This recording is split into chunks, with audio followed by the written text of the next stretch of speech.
Buenas tardes, un saludo cordial a todos mis amigos de Facebook. Aquí nuevamente desde mi oficina, desde mi centro de trabajo, el Centro de Investigaciones por la Libertad, Bolivia. Y bueno, un poco empezando esta temática de los programas en vivo nuevamente.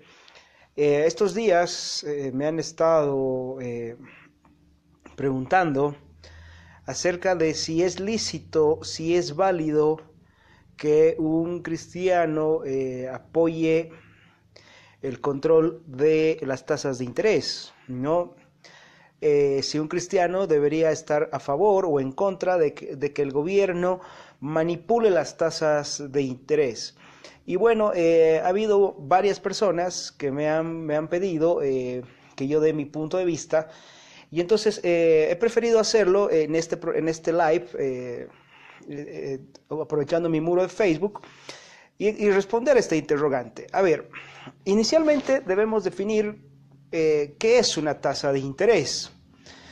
A ver, una tasa de interés refleja la relación que existe entre la abstención de consumo que yo realizo en el presente versus lo que yo espero recibir en el futuro. O sea, por lo tanto, lo que se fija en la tasa de interés es el tiempo, ¿ya? El tiempo en el que yo dejo de consumir una determinada cantidad de riqueza y de manera transitoria se la paso a otra persona, y en función de los riesgos, del tiempo, de la duración del plazo, se fijará la tasa de interés de manera libre y voluntaria, ¿ok? Eso es una tasa de interés, es simplemente un acuerdo de un precio entre dos personas de manera libre y voluntaria. Ahora,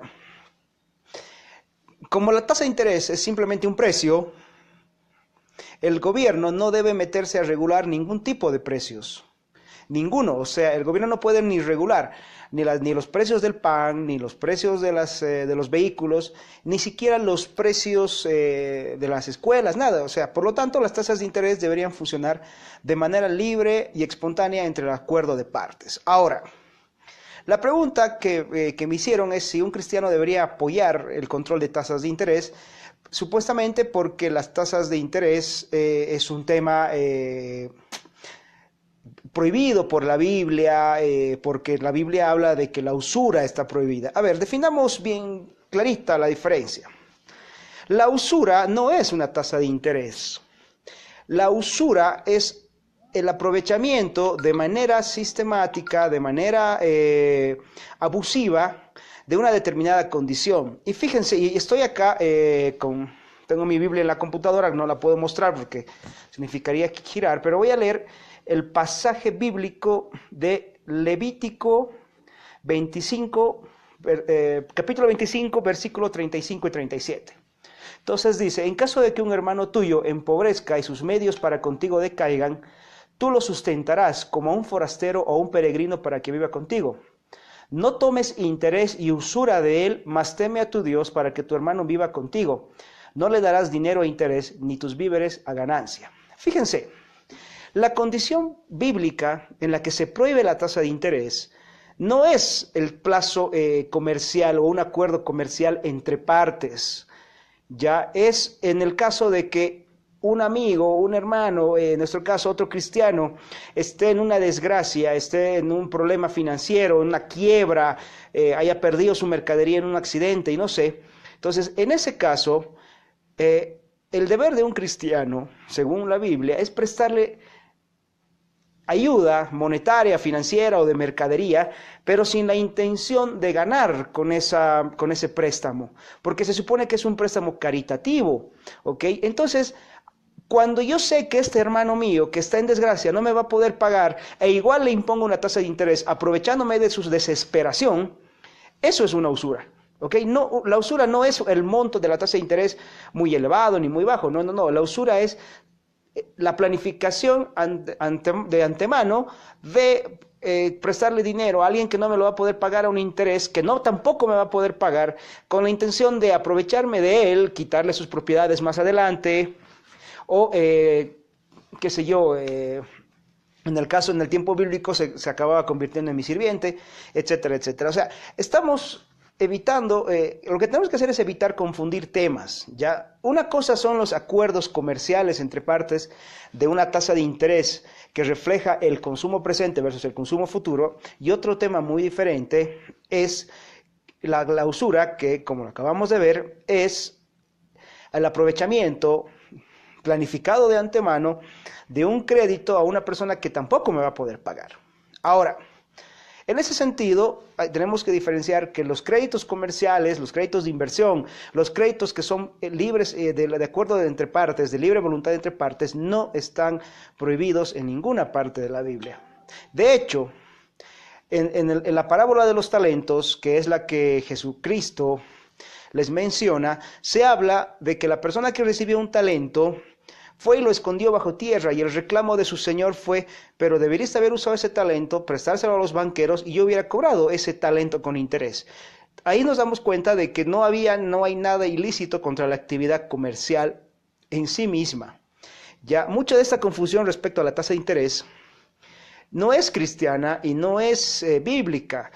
Es una confusión de Aristóteles, que creía que el dinero era neutral y que por lo tanto era incorrecto que el dinero genere otro dinero. ¿Okay? Esa era una confusión de Aristóteles, pero no es una confusión bíblica, porque si alguna vez en el cristianismo esto ha estado condenado, es por una confusión y una mala interpretación y un mal conocimiento de los pasajes bíblicos que prohibían la tasa de interés, pero en casos de desgracia y en casos de préstamos caritativos, no en casos de préstamos comerciales. Ahora, ¿por qué un cristiano debe oponerse a la manipulación de las tasas de interés? Por dos razones básicas. En primer lugar, cuando el gobierno manipula las tasas de interés, sucede lo siguiente. Cuando yo, de manera voluntaria, y en este caso, por ejemplo, con alguno de ustedes, llego a un acuerdo de un préstamo financiero, yo y usted, el que me está viendo, cerramos el préstamo en función del tiempo, la duración, el monto del crédito y el riesgo del crédito en una tasa de interés, porque se supone que usted es suficientemente adulto como para saber las condiciones en las cuales manejar su riqueza, y suficientemente adulto para saber el riesgo que implica prestarme a mí. ¿Ok? Ahora, cuando el gobierno interviene en las tasas de interés, le está diciendo a ambas partes: no, señores, ustedes no son lo suficientemente adultos, son una especie de personas poco desarrolladas intelectualmente, y yo, gobierno omnisciente, sabio, que lo sé todo, les voy a decir a qué tasa de interés tienen que prestarse, porque ustedes no son lo suficientemente adultos, ni lo suficientemente hábiles como para poder negociar de manera independiente sus acuerdos voluntarios. O sea, el Estado asume la función de decidir por ambas partes a qué tasas de interés prestar. ¿Ok? Entonces, en primer lugar, como cristiano no puedes apoyar eso, porque el gobierno se está atribuyendo la omnisciencia, el conocimiento pleno de los factores, y eso se llama idolatría. Y la segunda cosa que el gobierno hace al regular las tasas de interés es convertirse de manera directa en propietario de la riqueza ajena. Es una expropiación directa de la riqueza ajena. O sea, el gobierno lo que hace al regular las tasas de interés es decirle al ahorrista: ¿sabes qué? Tus ahora son míos, y yo te voy a decir cómo prestar, a quién prestar, a cuántos años prestar, a qué proyectos de inversión prestar. O sea, yo estoy decidiendo todas las variables del préstamo: el cliente, el tiempo, el riesgo, el plazo, etcétera. Lo decido yo. Entonces, de hecho, eso es una violación al principio de propiedad privada. Y entonces, nosotros, los cristianos profesantes, no podemos apoyar ese tipo de medidas, porque expresamente tenemos prohibido, y esto es un mandato de Dios, el robo, pero además también tenemos prohibido la envidia de la propiedad ajena. Y eso está en el 10º mandamiento, cuando dice: no codiciarás ningún tipo de bien de tu prójimo. Entonces no se puede, un cristiano no debe apoyar ninguna medida de orden socialista que implique la regulación de las tasas de interés en el plazo. Ni el plazo, ni las condiciones, ni nada, porque no, eso es darle un poder al Estado, que el Estado no lo tiene de manera natural, y que se lo roba al ciudadano de manera abusiva y le quita cualquier posibilidad de libertad económica. ¿Ok? Entonces, esas son las razones fundamentales para evitar o para oponerse que el cristiano vote por cualquier gobierno de orden socialista. No existe la posibilidad de que un gobierno, de que un socialista pueda ser cristiano, y es absolutamente incompatible que un cristiano defienda y apoye a gobiernos socialistas, porque el socialismo es absoluta y totalmente anticristiano. Son valores totalmente diferentes al cristianismo, son los antivalores del cristianismo, porque el socialismo fomenta la envidia, fomenta el robo, fomenta el odio hacia el mejor, etcétera, etcétera, etcétera. Entonces hay que definir muy bien, al final, ¿qué es un socialista? Un socialista es un tipo tan cobarde, bueno, vamos a definir así. Un socialista revolucionario, al estilo Fidel Castro, por ejemplo, o el Che Guevara, es un tipo muy valiente que tiene el valor de agarrar un arma, armar una revolución, ir a tu casa y sacarte a patadas y meterte 2 tiros. Entonces son criminales muy valientes. ¿Qué es un socialdemócrata? Un socialdemócrata es un socialista que no tiene ese valor. Lo que hace es llegar al poder y a partir del poder, a través de leyes impositivas, a través de leyes de control de cambio, de regulaciones de las tasas de interés, te va quitando tu propiedad de manera paulatina. O sea, la única diferencia entre un socialdemócrata y un socialista violento es el grado de violencia con el que estas personas actúan y el grado de valor que tienen para ejercer violencia. Eso es nada más lo que los diferencia, ¿ok? Entonces, no hay otra diferencia que sea el nivel de violencia con el que aplican el socialismo estos tipos. Entonces, con esto yo quisiera que luego aparezcan comentarios en la caja en los mensajes del video para seguir con la charla. Quiero aprovechar de saludar a mi amigo Juan Carlos Flores a La Paz, a mi sobrina Tatiana Flores Valderrama, a Nehemías Mac, que creo que estás en México, a mi amigo El Navarre, que está en Estados Unidos, pero él es cubano. Entonces, y a mi querido amigo el pastor Kaiser Arevalo hasta California, en Estados Unidos. Entonces, estoy a la espera de los siguientes comentarios que ustedes pueden tener en función de este tema o de otros temas que quieran tocar. Recordemos que esta es una pequeña prueba de algo que estamos queriendo empezar a hacer, que son conversatorios sobre diferentes temas que tengan que ver la relación que existe entre el libre mercado, los valores conservadores y el cristianismo histórico y la defensa de Occidente. Entonces, los que quieran me hacen preguntas sobre este tema.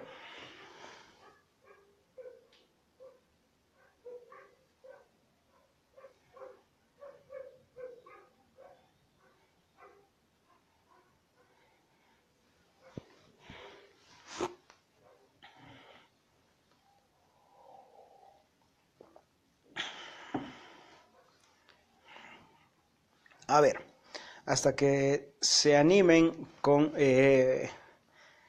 las preguntas. Quiero aprovechar de presentar un proyecto que lo venimos elaborando ya hace unos meses con algunos amigos en Bolivia, que es el Centro de la Libertad, la Fundación Libertad, el Centro Conservador Iberoamericano. O sea, nuestro nombre es Fundación Libertad y nuestros principios son los valores conservadores que implican los gobiernos limitados, la propiedad privada y los mercados libres, ¿no? Por eso nosotros lo que queremos hacer es resumir de manera directa la relación que existe entre el conservadurismo y el libre mercado, que no son cosas antagónicas como alguna vez se ha intentado presentar, que los conservadores somos antagónicos al libre mercado. No, eso fue una confusión del siglo XIX que ya en el siglo XX la aclaró muy bien el profesor Ralph Raico, inclusive en un ensayo que se llama ¿Qué es el liberalismo clásico? Él explica los puntos de coincidencia entre el conservadurismo y el liberalismo clásico, ¿no? Entonces, nuestro trabajo es básicamente desde un orden conservador y cristiano y cristiano reformado, en mi caso, pero no estamos cerrados a otras denominaciones, trabajar los principios que sostienen a Occidente, que son los valores conservadores, la ética cristiana, que se traduce en un sistema de justicia que pone al individuo como ente final, como ente supremo de la justicia, Y finalmente el libre mercado como el instrumento natural para trabajar el problema de la escasez. Quiero una pregunta de Adrián Solís que dice, ¿en cuánto está la tasa de interés? Concuerdo que el Estado actual socialdemócrata que ahora considera el progresismo, sin embargo, ¿cómo evitaríamos el libre albedrío? Un segundito. Estas tasas muy elevadas. A ver, querido Adrián, ese es el viejo principio de creer que si dos personas se ponen de acuerdo, una va a salir perdiendo y la otra no. Las tasas de interés deben funcionar libres, ¿ok? No hay necesidad de regularlas. Ya, si las tasas de interés están muy altas, es una señal que le dice a los inversionistas lo siguiente, ok, te conviene invertir tu dinero en este sector porque está ganando mucho. Entonces los precios son información y la tasa de interés es un precio. Entonces si las tasas de interés están muy altas, significa que hay escasez de ahorro y de capital a ese sector. Por lo tanto, la gente que tiene ahorros va a trasladar su capital a ese sector, va a trasladar su capital al sector financiero y automáticamente ese incremento de la oferta de ahorros va a hacer que la tasa de interés se regule. O sea, en el mercado no hay precios elevados o altos, lo que hay es reflejos de una determinada escasez. Si no hay suficiente ahorro, las tasas de interés van a ser altas. Y si hay más ahorro disponible, gente que quiere invertir en ese sector, la tasa de interés va a bajar. Eso es natural en el mercado. Entonces, no hay que asombrarnos de que las tasas de interés sean altas si falta ahorro. De hecho, regular la tasa de interés para abajo, eso es lo que hay que preocuparnos porque nos da la apariencia de que hay un ahorro que no existe en realidad, y como la realidad no se puede ser evadida, yo no puedo operar en base a algo que no existe, resulta de que las consecuencias vienen después, y eso básicamente es lo que pasa con los ciclos económicos. Los ciclos económicos bajan la tasa de interés, te hacen creer que existe una mayor cantidad de ahorro disponible, lo cual no hay. La gente se pone a hacer inversiones que parecen rentables, pero cuando en realidad no lo son.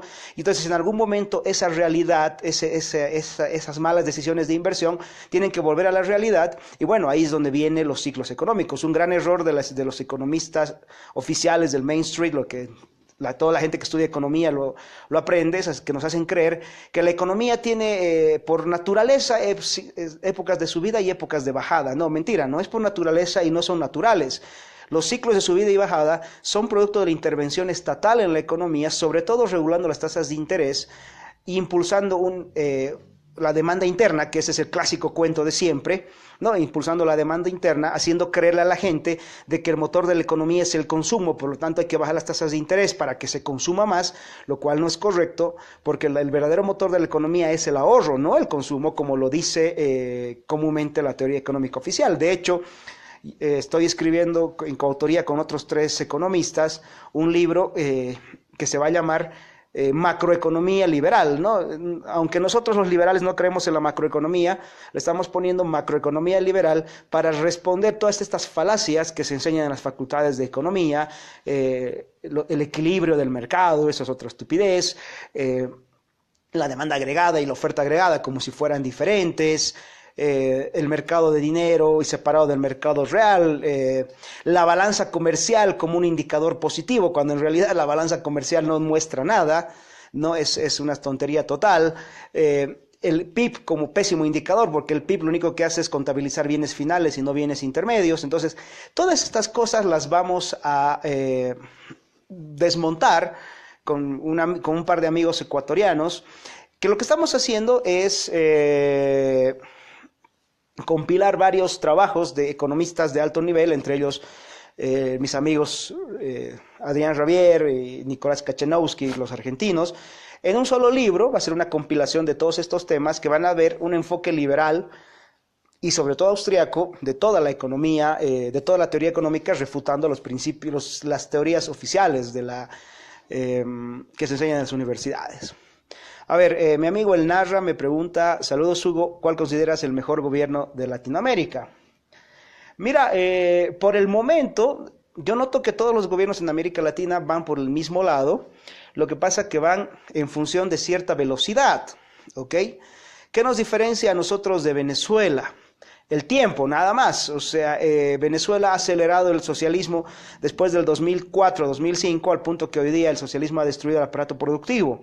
Nosotros tenemos un socialismo que en cierto sentido todavía no se ha acelerado tanto, pero podemos indagar alto riesgo a partir de la última emisión monetaria de billetes, estos billetes de 10 pesos, que a mi modo de ver, y en esto coinciden varios economistas de nuestra de nuestra línea de pensamiento conmigo, es que es otra forma de seguir financiando un déficit fiscal cada vez más grande.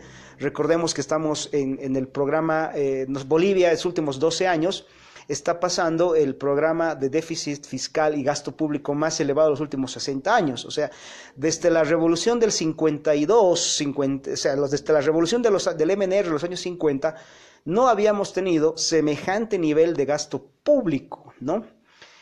Niveles de endeudamiento y niveles de inflación disimuladas. Lo que pasa es que, a diferencia de hace 25 años atrás, hoy día los índices inflacionarios están muy bien manipulados.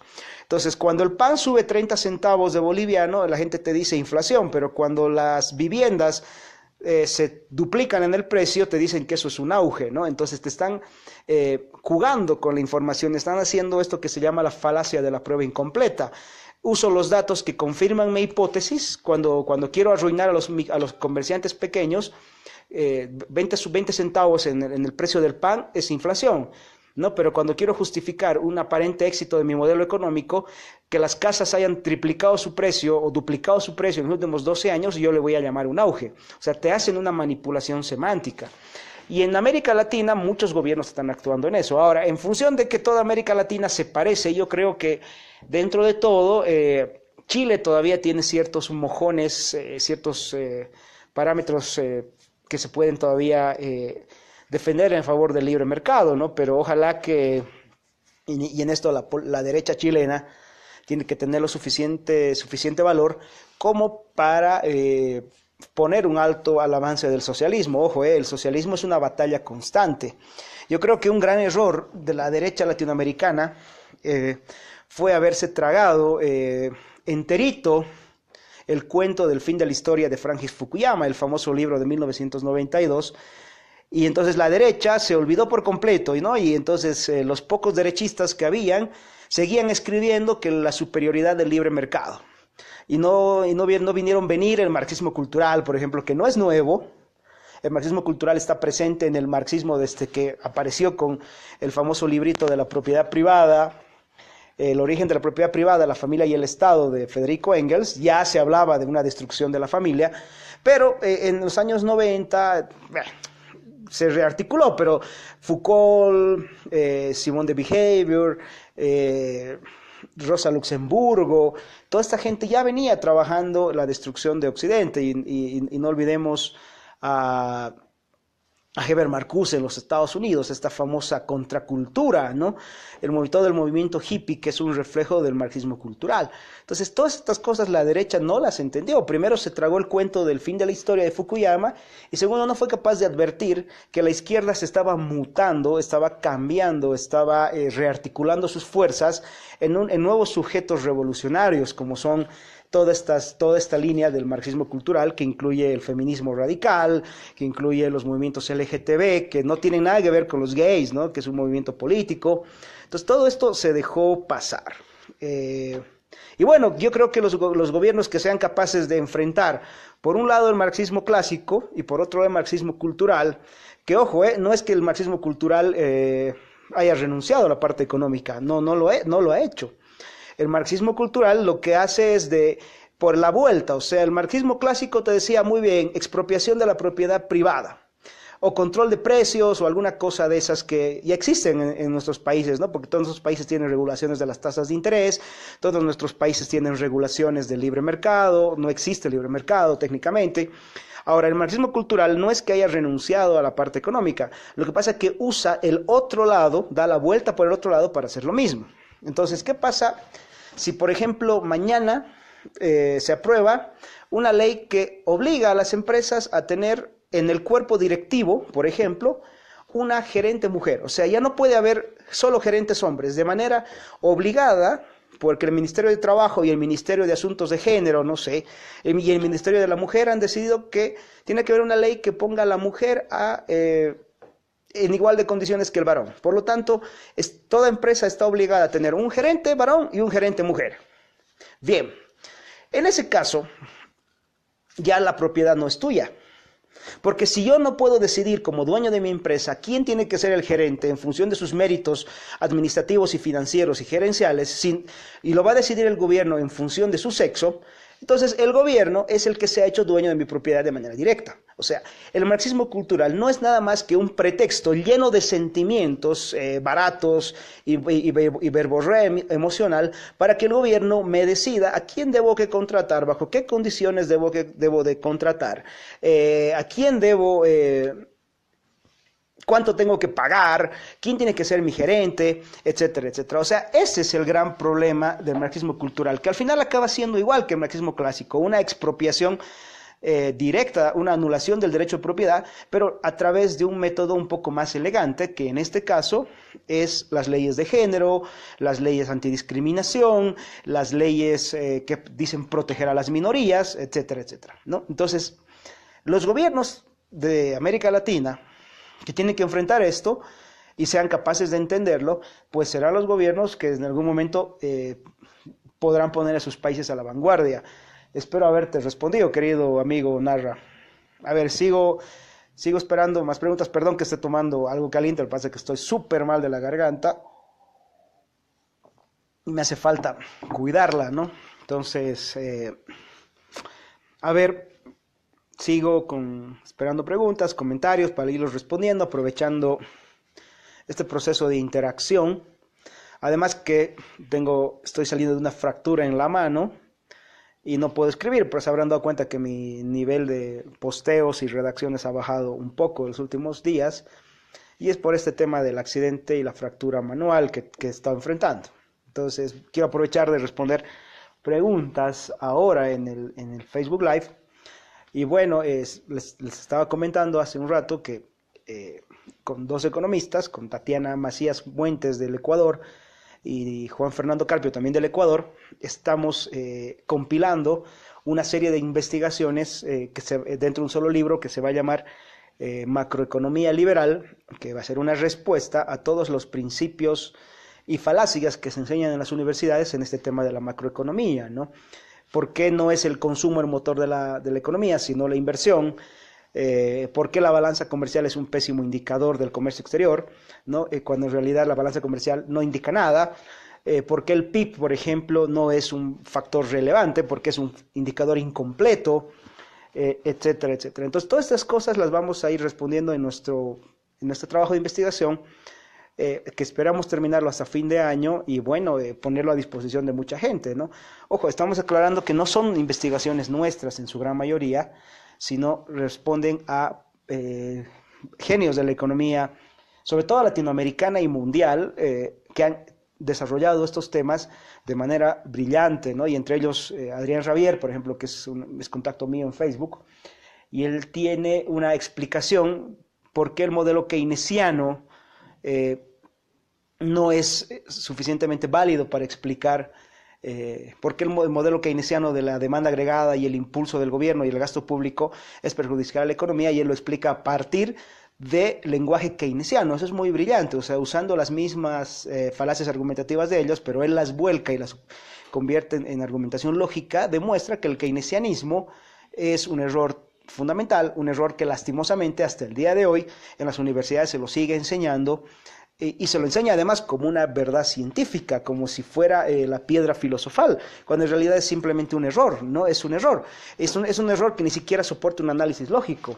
Imagínense que yo les diga a ustedes que si ustedes tienen problemas financieros, y yo les diga que la solución a sus problemas financieros es que gasten más de lo que tienen.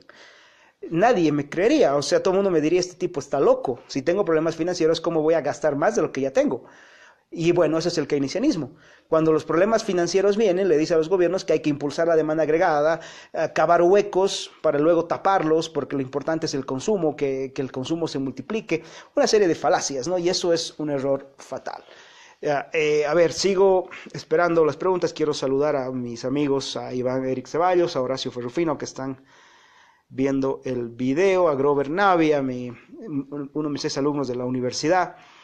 Yo tengo muchos años dando clases, alrededor de 12 años dando clases, ya un poco cansado por el tiempo, un poco cansado por la estructura de las universidades en Bolivia, que no te dejan mucho la libertad de pensamiento.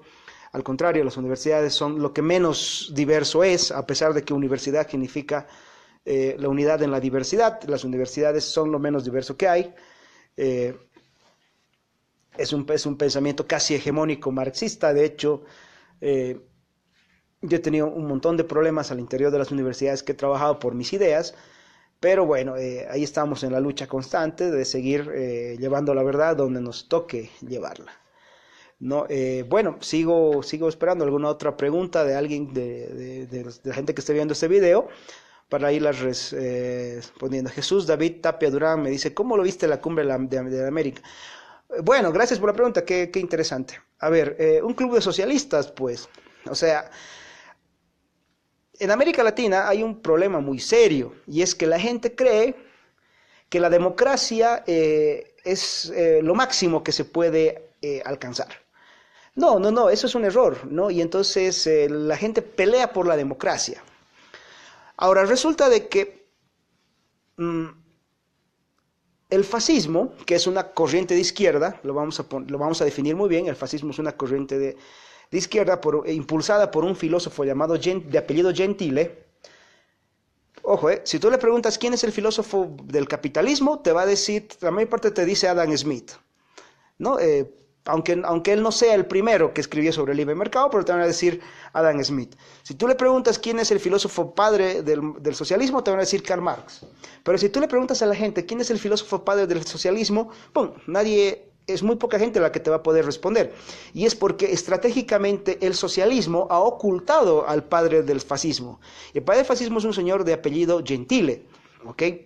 Y una de las cosas que Gentile proponía era la instrumentalización de la democracia para instaurar tiranías. O sea, la democracia en sí misma es solamente una herramienta donde la gente decide a quién poner de gobernante y punto, hasta ahí debería acabarse.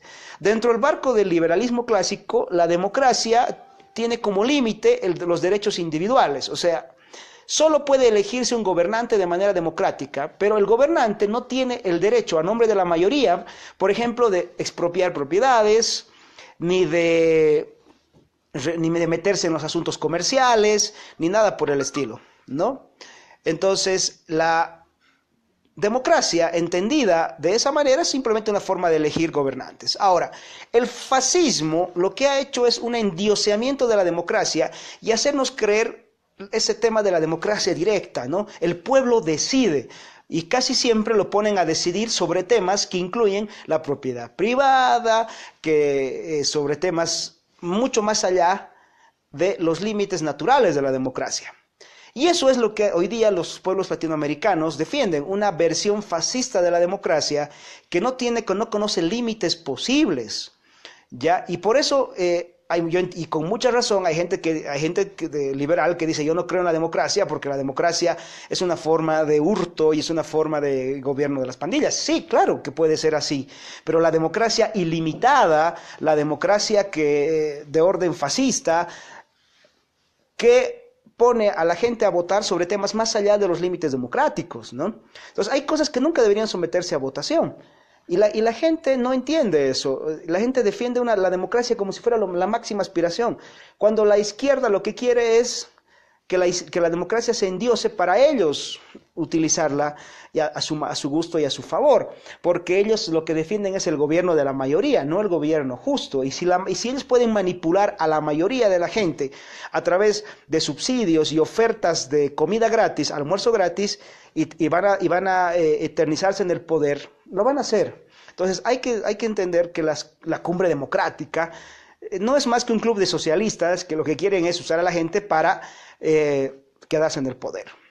Yo creo que el gran problema de la clase política latinoamericana es que no tiene una alternativa que ofrecerle a la gente. ya, porque la clase política latinoamericana es toda socialista, toda socialista.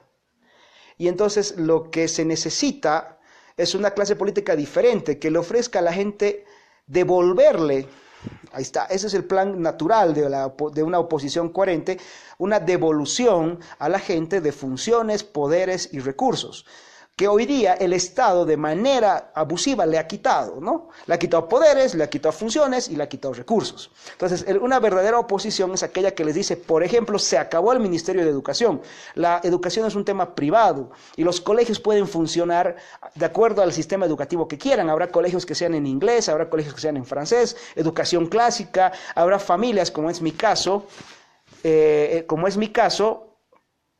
que hacemos homeschooling y creemos que el homeschooling es lo mejor para nuestras familias, para nuestros hijos, etcétera, etcétera.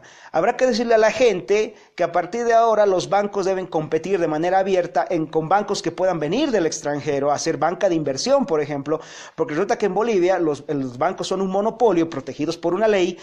Y no existe, por ejemplo, la alternativa para los ahorristas. Entonces habrá que decirle a la gente, muy bien, se acabaron las protecciones al sistema bancario y los bancos deberán competir en igualdad de condiciones con bancos locales nuevos que se puedan crear, con bancos extranjeros que puedan venir y ofrecer servicios alternativos, porque lo que queremos es el libre mercado, que la gente goce del libre mercado. Entonces, eso es lo que un gobierno de verdad le diría. ¿Y de qué se va a ocupar el gobierno? Pues de lo que se tiene que ocupar un gobierno, de darle seguridad y darle justicia a la gente y de tener pues gente barriendo las calles. ¿Hasta cuándo esa campaña de que tu ciudad, tu responsabilidad? No, no, no, señores. Limpiar las calles es responsabilidad de los gobiernos, no mía. Para eso pagas impuestos, para tener gente limpiando las calles, recogiendo la basura, teniendo una ciudad en orden. Para eso se paga impuestos. No para que el gobierno te diga cómo tienes que educar a tus hijos, no para tener una escuela pública, no. Esas son funciones por naturaleza privadas y naturales de la familia y de las escuelas, no de los estados. En Cuba la oposición es duramente castigada con cárcel, tortura y muerte. En Costa Rica, Panamá y Chile no hay banco central. Bueno, hay varios lugares donde no hay banco central. El banco central es... la única entidad que puede gastar sin preocuparse por el presupuesto, y además cuando se le acabe el presupuesto salir a asaltar a sus vecinos, y además cuando se le acabe la posibilidad de asaltar a sus vecinos, me creo una imprenta de billetes y por la fuerza obligo a usar mis billetes a mis vecinos, es el gobierno. Entonces eso es el Banco Central. El Banco Central es el último recurso que tienen los estados para financiar sus locuras, ¿no? Y entonces un país civilizado, un gobierno civilizado le diría a la gente, ya no hay Banco Central. En eso estamos de acuerdo y en eso Andrés Ortega, que es un exdiputado de acá, un brillante político, además que es amigo mío, él siempre lo dice, un gobierno verdaderamente de derecha jamás tendría un Banco Central, porque el Banco Central es la forma en la que el Estado destruye la economía para favorecerse a él y a sus amigos más íntimos, ¿no? A los amigos del poder de turno. Claro que Trump está eliminando impuestos, ¿no? Hay cosas de Trump que yo no comparto, pero dentro de todo, dentro del contexto actual, la victoria de Hillary hubiera significado la derrota definitiva de Occidente, porque le hubiéramos acabado entregando Estados Unidos a los socialistas más crueles. Y Trump culturalmente puede tener sus errores y puede tener sus falencias y sus inclinaciones hacia el proteccionismo económico, pero dentro de todo culturalmente está de nuestro lado, lo que significa que todavía Estados Unidos sigue siendo una nación con los valores occidentales y todavía podemos gozar de ese marco de libertad que significa tener a Estados Unidos. El día que Estados Unidos caiga, se acabó. La izquierda triunfó por completo y ahí sí no nos salva nadie de que todos los países vayan cayendo en manos de los socialistas uno tras otro, ¿no? Y mi amigo Andrés Rojas Quesada de Costa Rica nos dice que en Costa Rica hay Banco Central. Sí, yo tenía entendido también que sí. Fue el amigo Jesús David Tapia Durán que argumentaba que en Costa Rica no había Banco Central. Yo tenía entendido que sí, donde no hay Banco Central es en Panamá. Y interesante la historia de Panamá, porque Panamá se separa de Colombia justamente en función de que Panamá era una ciudad altamente comercial, de centros financieros, el canal que unía los dos océanos. Entonces, Panamá se separa de Colombia justamente para proteger su libre mercado, ¿no? En Costa Rica el Banco Central se endeuda para mantener el precio del dólar artificialmente. Ya han recibido varios préstamos por millones cada uno. La deuda va por 7.000 millones. Sí, es normal, normal, querido Andrés Rojas Quesada. Normal que el Banco Central financie las locuras del estatismo, cualquier locura. Lo que pasa es que esas locuras las acabamos pagando los ciudadanos comunes y corrientes, ¿no? Y bueno, gracias por las preguntas, que no sé si hay alguien más que quiera hacer otros comentarios. Quiero aprovechar unos minutos más de transmisión antes de irme. Bueno, sí, vamos a hacer algún... De hecho, no quiero hacer el programa sobre los errores del keynesianismo porque van a estar en el libro. Ya en el libro van a estar los errores del keynesianismo y lo que esperamos es compilar todo esto de manera, digamos, armónica hasta fin de mes.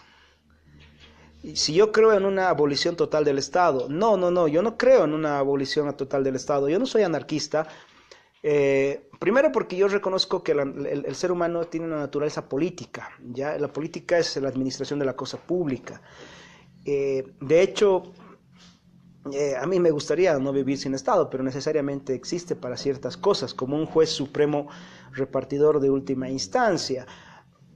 Si hay gente que es anarcocapitalista, como hay muchos por ahí, pues yo lo respeto, pero yo no creo que eso sea...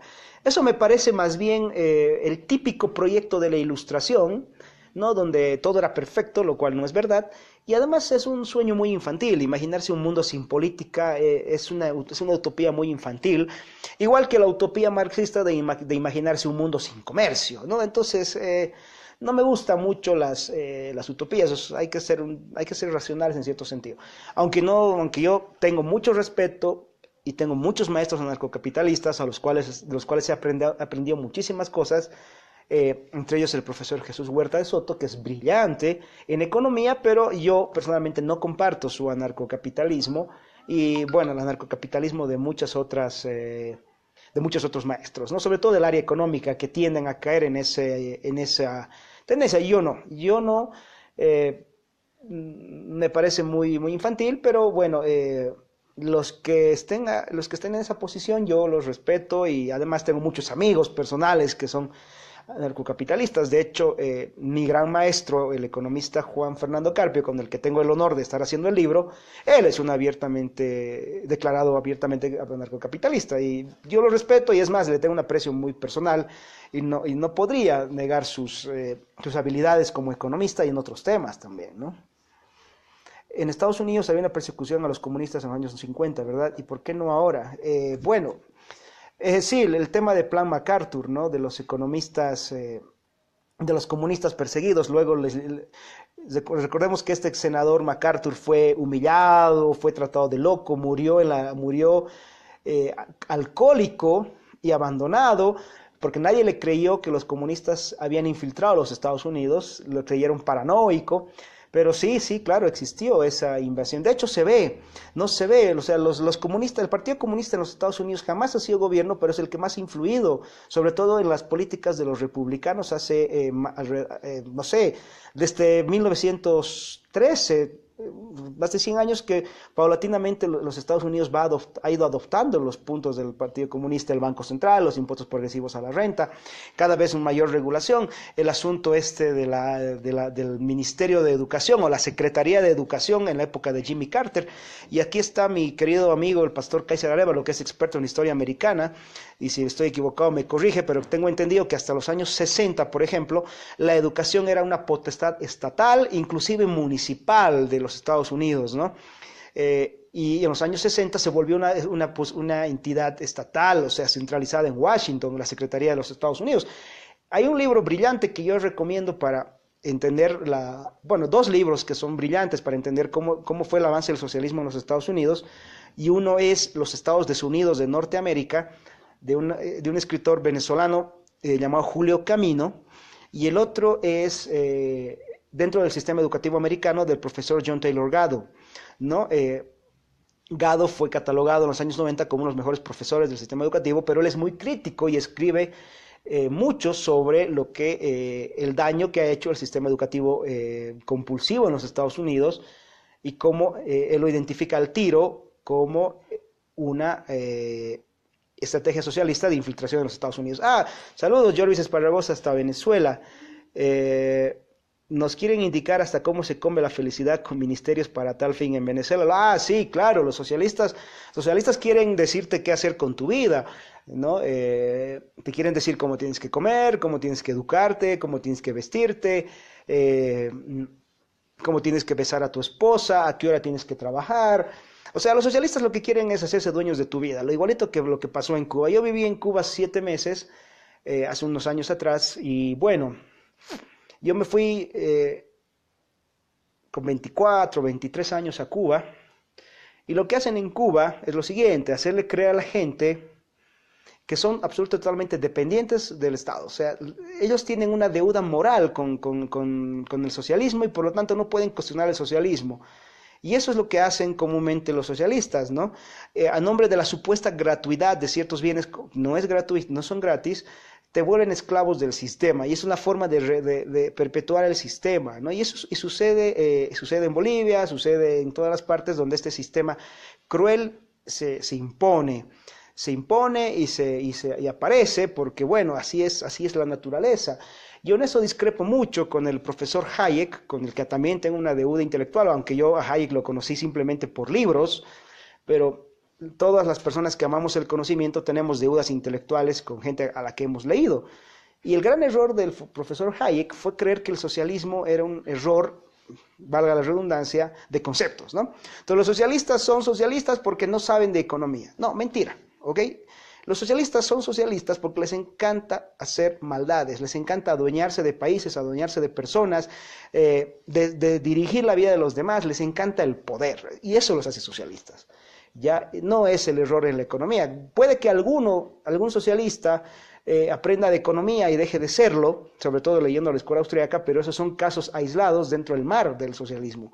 No, y prueba clara de eso es de que a ningún socialista le interesa estudiar economía, y cuando tú le das a leer economía liberal, los mismos libros del mismo profesor Hayek, no le interesa, te los menosprecian y te dicen que son libros de burgueses y que tú tienes un complejo de fascista. Entonces siempre te malogran el discurso, te atacan personalmente. Entonces no existen. Esta gente es cruel por naturaleza y ya está. O sea, hay que combatirlos en todos los planos posibles. O sea, y en eso Hayek tenía razón, hay que combatirlos en el plano intelectual, obviamente. Hay que combatirlos en el plano intelectual, pero también en el plano político y en el plano cultural y en el plano de los medios de comunicación y de las relaciones públicas y en la docencia, en todos los planos posibles, porque si tú no estás alerta, como dice el Evangelio, se te van a meter todos, se te van a ir acoplando a todas las instituciones posibles.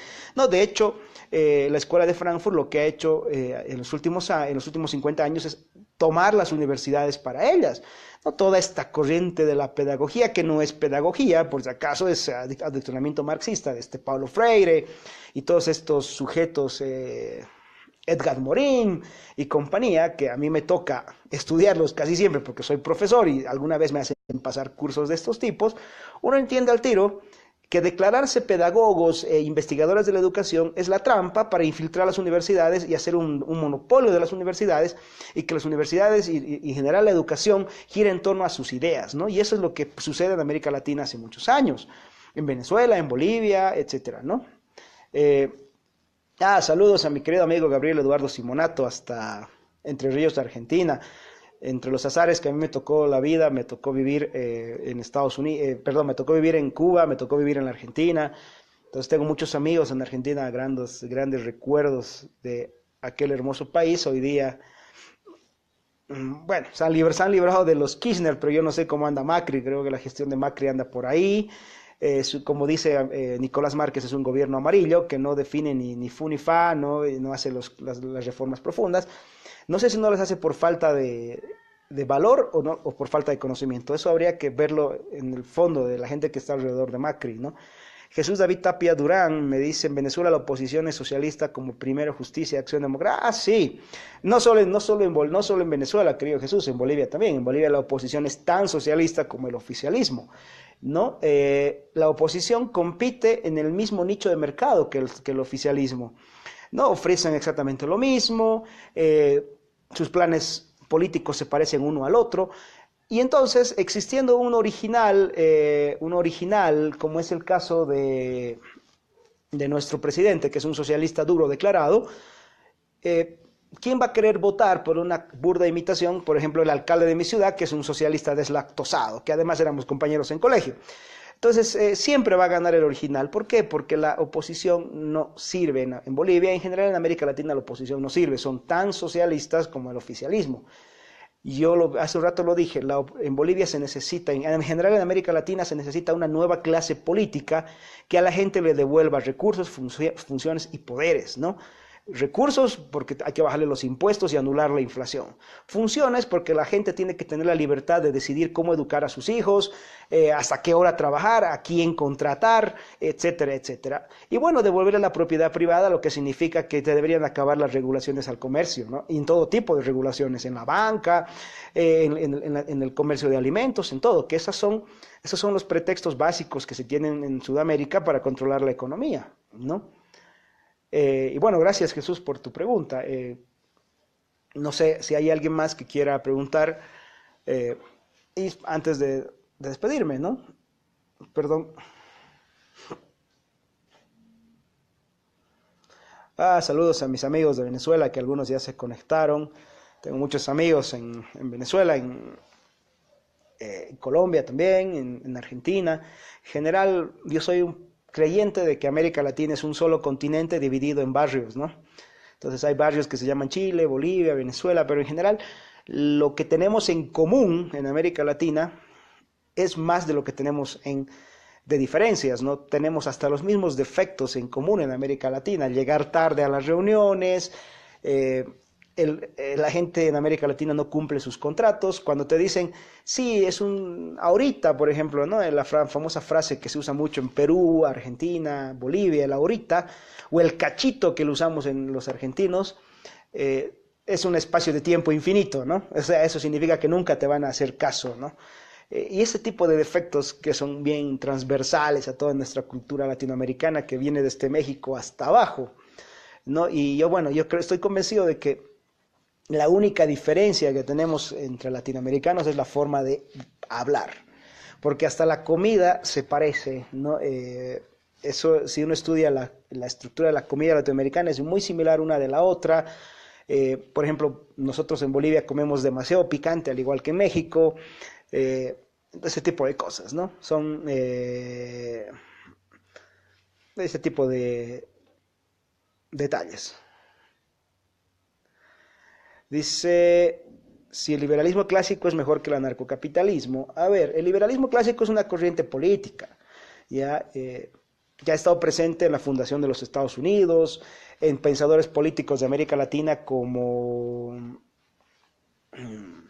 Francisco de Miranda, Juan Bautista Alberdi, Sarmiento, los argentinos. En cambio, el anarcocapitalismo es más que todo, yo creo que es una posición muy romántica, muy académica, muy soñadora, y que no tiene asidero a la realidad, ¿no? Pero bueno, eso es un tema que a mí los anarcocapitalistas no me molestan, porque por lo menos sé que están de nuestro lado. Mientras no agarren las locuras del marxismo cultural, como querer llamarle a la unión de dos hombres matrimonio, por ejemplo, es un tema que a mí no me choca, ¿no? Juan Manco, saludos Jorvis, gracias por los saludos. Yusan Manco Ramírez dice, profesor, ¿qué participación debe tener la iglesia en relación a un Estado laico? Por ejemplo, ¿la iglesia debe participar en marchas contra el aborto? Sí, claro, o sea, a ver, todo cristiano es un político, ¿ya? La teología cristiana es una teología profundamente política, porque el cristianismo tiene una cosmovisión de lo que es el mundo, y el mundo incluye la visión que deben tener las instituciones. Ahora, esta posición ha sido muy mal entendida muchas veces. Los cristianos han entendido que ellos deben ser presidentes y que la iglesia y el Estado son una sola cosa, y que por lo tanto el Estado debe obligar a la gente a ser religiosa. Y eso ha estado presente en el mundo protestante, mucho en el luteranismo y mucho en el anglicanismo, y también en el mundo católico. De hecho, América Latina tenía constituciones que decían que oficialmente la nación era católica, ¿no? haciendo que de manera indirecta las otras denominaciones sean ilegales o no oficiales, ¿ok? Esa es una pésima forma de entender la participación del cristiano en la política. Ahora, ¿cómo es la participación del cristiano en la política? Muy simple, entendiendo cuál es la cosmovisión cristiana de la política, del gobierno y la economía. Y es muy simple. Si yo como cristiano entiendo que mi máxima autoridad, mi máximo referente es Dios, por lo tanto solo Dios es la fuente de la verdad y solo Dios es la fuente de toda autoridad, yo no puedo permitir que ninguna entidad humana ocupe ese lugar. Y en este caso, la visión cristiana de la política es el liberalismo clásico, porque es la única visión política que le dice al gobierno: tú no estás hecho para decirme a mí cómo vivir, tú no estás hecho para decirme a mí cómo educar a mis hijos, esto lo único que tú tienes que hacer es perseguir criminales y juzgarlos, nada más. Entonces, esa es la visión correcta de la política, poner del cristiano en la política. Decirle los límites claros y precisos al gobierno, que el gobierno no está para tomar el lugar de Dios, pero tampoco está para predicar el evangelio, ¿ok? Que ese es otro error muy común en mucho cristiano, creer que soy cristiano y bueno, voy a ser presidente y a partir de hoy día yo voy a hacer del gobierno una sola cosa con la iglesia y todo el mundo a ser evangélico. No, por favor, esa es una locura, no tiene ningún sentido. Lo que nosotros tenemos que, como cristianos, proponer es un gobierno limitado a sus funciones propias, una soberanía de las esferas, respetando la libertad, porque nosotros entendemos que la libertad es un regalo de Dios y que por lo tanto, si Dios soporta ateos, nosotros también tenemos que soportar ateos y por lo tanto el Estado no está para perseguir ateos, está para perseguir criminales, ¿ok? Y este es el gran error de mucho cristiano, que quiere usar el Estado para perseguir ateos y yo estoy en contra, que además eso no es bíblico, no es cristiano, no es nada, ¿ok? Ahora, esa es la visión que debe tener un cristiano sobre la política. ¿Ok? Ahora, yo creo que la iglesia sí tiene que hablar su voz todo el tiempo, porque la iglesia es parte de la sociedad. No, con el pastor Kaiser Arevalo estamos estudiando la carta a Timoteo, y en la carta a Timoteo un montón de veces Pablo le refiere a Timoteo que debe lanzar oraciones por las naciones, ¿no? Y las naciones, y la paz en las naciones, lo que significa que todo cristiano debe velar por la paz social de su país, claro que sí. Entonces, la visión correcta es esa, ¿no? Una separación de poderes, un gobierno limitado y un gobierno que me garantice la paz en las naciones, no un gobierno usado para predicar el evangelio, como muchos lo entienden. ¿Qué pasó con el Facebook de Norman Urban? Está bloqueado. Facebook ha bloqueado, ha anulado las cuentas de mi amigo Norman Urban y él se creó como otras 4 o 5 cuentas más que también fueron anuladas de manera abusiva por Facebook. Al parecer, bueno, a él le han iniciado muchas denuncias la izquierda norteamericana y bueno, ha tenido que cerrar las cuentas de Facebook, ¿no? Y eso es lo que pasó con mi amigo Urban. No sé, ¿hay alguna otra pregunta? Y ya la respondo y nos vamos. O si no hay más preguntas, acá cerraremos. Perdón por estar tomando algo caliente, les decía que tengo la garganta destrozada hace un par de días. Yo soy asmático desde que he nacido y a veces tengo crisis de respiración, problemas en la garganta, sobre todo cuando tengo estrés encima, ¿no? Entonces, si hay más preguntas, me gustaría responder una o dos más y luego cerrar, o si no, ya la cerraríamos acá. Saludos a Julio Hernán Somoza, un exalumno mío en la universidad, aquí en Cochabamba, Bolivia. No sé, a ver qué otra pregunta más quieren verla, que responda y demás, aprovechando que no puedo escribir mucho y entonces quiero empezar a escribir. Hola, Joa Colombo, ¿cómo estás, querido amigo? Saludo hasta La Paz, Bolivia.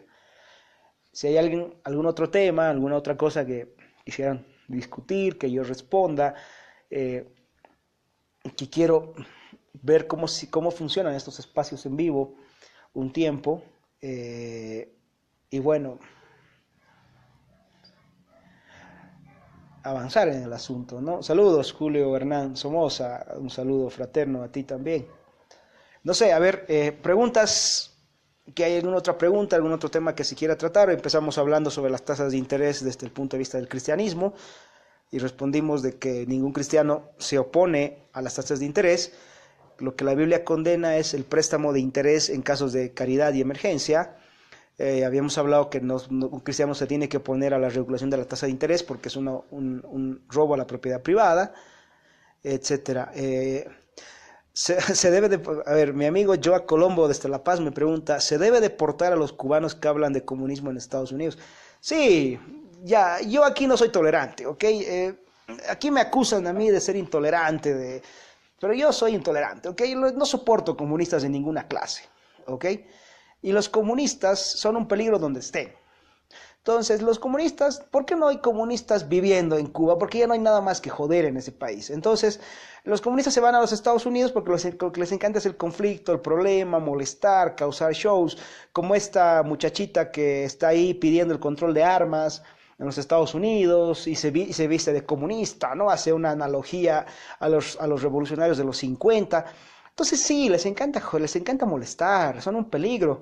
Y claro, y además, ¿qué hacen viviendo en un país que para ellos es maléfico? Entonces, claro, o sea, si tú vas a un país y no te gusta, lo primero que tienes que hacer es irte, no quedarte a molestar, eso está por lógica, ¿no? ¿Conoce a Jair Bolsonaro? No tengo el placer, no sé quién es Jair Bolsonaro, querido Jesús David Tapia, no tengo idea quién es. Bueno, a ver, estamos aquí. ¿Alguna otra pregunta más que alguien quiera responder? Antes de que cerremos el espacio y me despida, quiero empezar a hacer estos videos en vivo, justamente para promocionar un poco el centro, la Fundación Libertad, el Centro del Conservadurismo Iberoamericano. Y bueno, empezar a mostrar un poco lo que vamos a hacer. Ya tenemos un programa de radio en la Florida, en Radio Cuba Internacional, que se llama Fe en la Libertad, del mismo título que mi libro, que la primera edición de mi libro, que sale todos los días a las 3 de la tarde, donde hablamos estos temas de marxismo cultural, economía y demás. Está la columna en el periódico El Visor los días viernes, y gracias a mi amigo Junior Martínez en México, ya tenemos la columna los días lunes en México, en el blog de mi amigo Junior Martínez, que se llama Ideas Libres, Junior Martínez Ideas Libres, escribiendo sobre estos temas, ¿no? Entonces, un poco la idea es mostrar lo que se va a hacer en la fundación, en el centro, en la Fundación Libertad, Centro del Conservadurismo Iberoamericano, trabajando un poco dentro de la línea esta que hemos hablado un poco, que es la protección de la familia, pero también la defensa de los valores del libre mercado y los valores que sostienen a Occidente, ¿no? Esa es nuestra línea de trabajo. Y bueno, también trabajando con Juan Fernando Carpio y Tatiana Macías Muentes, el libro sobre economía liberal, que esperamos tenerlo hasta fin de año para refutar los principales errores del keynesianismo, ¿no? Que sería, ese es un aporte mínimo de mi parte, pero mucho de Juan Fernando y Tatiana Macías, que a propósito están contactos míos en Facebook, gente muy brillante en la economía. El primer derecho es a la vida, entonces, ¿por qué hay supuestos liberales que apoyan el aborto? Bueno, por una confusión de ellos, ¿no? Esta gente que apoya el aborto no ha entendido que la vida es la suma de todas las propiedades, o sea, estar a favor de la propiedad y al mismo tiempo estar a favor del aborto es como decir, te estoy en contra de que me corten este dedo porque está sano, pero estoy a favor de que me corten la mano entera, ¿no? Es una contradicción lógica. Y es una contradicción ilógica, perdón, absolutamente totalmente disparatada el tema del aborto, pero es que se han dejado influenciar por el tema marxista de que la mujer es una víctima del embarazo, un disparate total, ¿no? Y bueno, además que salen con la falacia de que todos los que se oponen al aborto son religiosos. No necesariamente, ¿no? Yo tengo un amigo argentino que es ateo, Mayo von Holtz, que es opositor al aborto, y la defensa del aborto no tiene nada que ver con la religión, tiene que ver con la vida, pero el argumento de la izquierda siempre es que el aborto es un tema religioso, ¿no? Que ese es un Estado laico. Entonces salen con sus malcriadeces, con su falta de argumentos, con sus ataques tontos, como si el niño por nacer fuera el problema y no el socialismo cruel, ¿no? Entonces siempre te desvían el tema. A muchos defensores del aborto, de la izquierda, por ejemplo, se escandalizan cuando les hablas de privatización del mercado, libertad de comerciar, se escandalizan, pero no se escandalizan de matar una vida, porque la izquierda es asesina por sí misma. Ahora, que los liberales hayan adoptado esta posición, pues es un tema de contradicción de ellos, ¿no? Y a mí no me gustan las contradicciones. Ok, bueno, un saludo grande a todos ustedes, los dejo, Hugo Valderrama desde Cochabamba, Bolivia, y esperamos encontrarnos en estos días haciendo esta serie de preguntas y respuestas en función del centro de la Fundación Libertad, del Centro de Conservadurismo Iberoamericano. Saludos, Gabriel Eduardo Simonato, y es verdad, los abortistas quieren aborto gratis, lo cual no existe porque lo estaríamos pagando nosotros. Un abrazo grande y hasta luego, que esté muy bien.